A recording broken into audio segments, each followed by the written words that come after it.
ચાલો ફ્રેન્ડ્સ, હું જલ્પા પટેલ યુટ્યુબ ચેનલમાં આપણું સ્વાગત છે. આજે જે રેસીપી છે ને એમાં કંઈક અલગ જ જાણવાનું છે અને લેડીઝ માટે તો ઉપયોગી છે. આપણે રોજે એ વસ્તુનો ઉપયોગ કરીએ છીએ. આજે હું તમને એવું બતાવીશ કે તમે કરશો ને તો તમારા માટે બહુ ફાયદાકારક છે. આપણે ઘી બનાવતા હોય ઘરમાં તો ઘણીવાર આખા ઘરમાં આપણે સ્મેલ ફેલાઈ જાય છે. એ સ્મેલ ફેલાઈને એટલે ઘણા બાળકો એમ કહેતા હોય કે આજ તો મમ્મી તે ઘી કર્યું ના કર્યું હોત તો. એટલે એનો ઉપાય હું આજે તમને બતાવવાની છું કે ઘી કરો ત્યારે ઘરમાં સ્મેલ નહીં ફેલાય. તમે હું કહું ને એ રીતે કરજો એટલે કાંઈ નહીં થાય. ચાલો આપણે ઘી ગરમ કરીએ. ઘી મેં માખણ મૂકી દીધું છે ગેસ ઉપર અને એમાં તરત જ લીમડાના પાન, મીઠા લીમડાના પાન આપણે નાખવાના છે 4-5 અને પછી આપણે ઘીને ગરમ કરવાનું છે. આ જ રીતે સ્ટાર્ટિંગમાં જ લીમડાના પાન નાખી દેવાના, જેથી કરીને માખણની કીટાની સ્મેલ તમારા ઘરમાં ફેલાય નહીં. અને આ વસ્તુ ચોક્કસ તમે કરજો. ચોક્કસ માખણની સ્મેલ તમારા ઘરમાં ફેલાશે જ નહીં.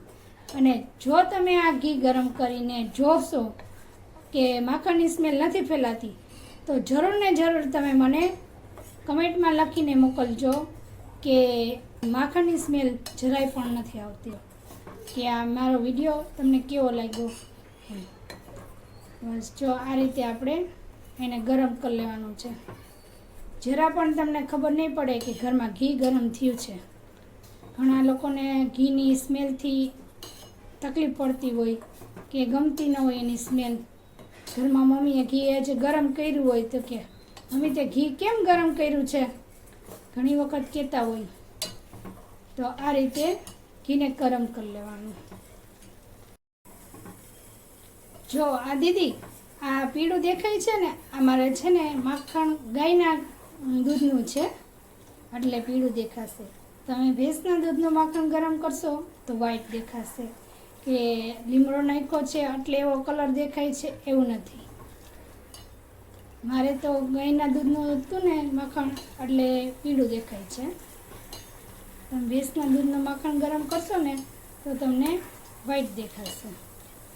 બસ જો આ રીતે ગરમ કરી દેવાનું. સ્ટાર્ટિંગમાં જ લીમડાના પાન નાખવાનું ભૂલવાનું નહીં. તમે થોડુંક ગરમ થઈ જાય પછી લીમડાના પાન નાખશો ને તો ઘરમાં સ્મેલ ફેલાઈ જશે. તો લાગશે કે સ્મેલ તો આવે જ છે. સ્ટાર્ટિંગમાં જ તમે જ્યારે કરો ને ત્યારે જ લીમડાના પાન નાખી દેવાના. જો બસ જો હવે આ તૈયારી જ છે ઘી થઈ જવાની.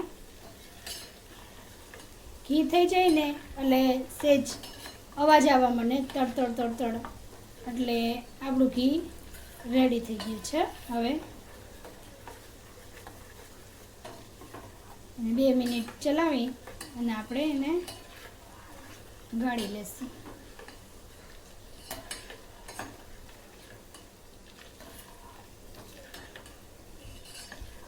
ને લીમડાના પાન જરા પણ બળશે નહીં, એવા ને એવા રહેશે.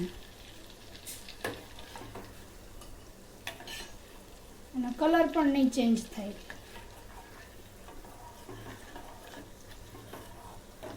હાલો, આપણે આ રેડી થઈ ગયું છે. હવે એને આપણે ગાળી લઈ.